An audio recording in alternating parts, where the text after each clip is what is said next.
네, 이 유례 없는 감염병, 국내에서 첫 확진자가 나온 뒤 3년 동안 싸워왔습니다. 7번 고비를 넘겼습니다. 앞으로는 어떻게 진행될지 이충원 의학 전문 기자와 짚어보겠습니다. 이 기자, 이렇게 오래 이어질지 아무도 예측을 못했는데 위태로웠던 순간도 꽤 있었죠? 전문가조차 길어야 2년 정도를 예측했습니다만 네. 이제 4년 차에 접어드는 상황입니다.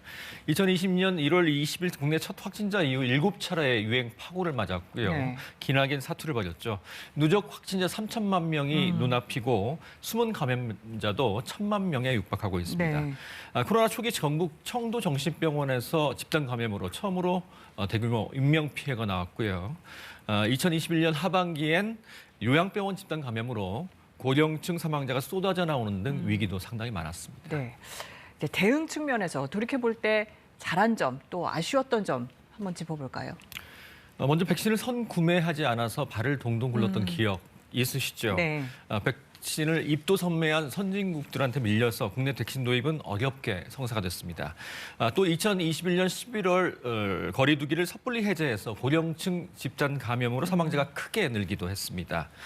백신 도입은 좀 허둥댔지만 역대 가장 빠른 속도로 백신을 접종했습니다. 네. 무엇보다 쏟아지는 확진자를 돌보던 의료진과 방역 요원들의 헌신적인 사투와 헌신을 잊을 수가 없습니다. 그렇죠.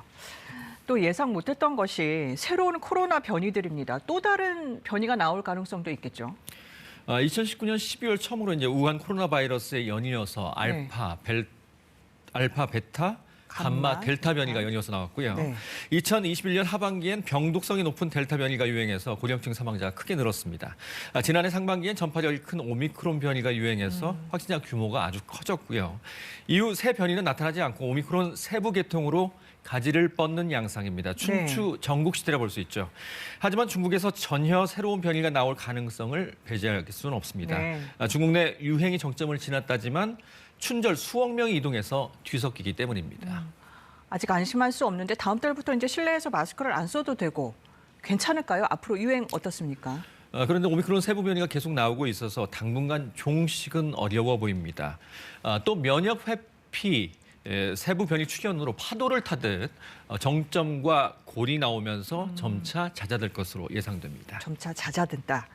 그런데 코로나 말고 또 새로운 감염병이 닥칠 가능성도 있지 않습니까? 2015년도에 메르스가 왔었죠. 그때 음압병상을 마련해서 코로나19 치료에 큰 도움이 됐습니다. 하지만 요즘 상황을 보면 교훈을 잊은 듯합니다. 최근 정부가 감염병 위기 상황에서 중추 역할을 하는 국립중앙의료원 신축병상을 애초 계획에서 300병상이나 줄였습니다. 네. 백신 개발 열기도 많이 식었죠. 이 백신 원천 기술이라는 게 1, 2년 내에 개발될 수는 전혀 없는 겁니다. 적어도 10년 이상이 걸리는데 때문에 그만큼 지속적인 지원이 필요해 보입니다. 네, 여기서 정리하죠. 이충원 기자 잘 들었습니다.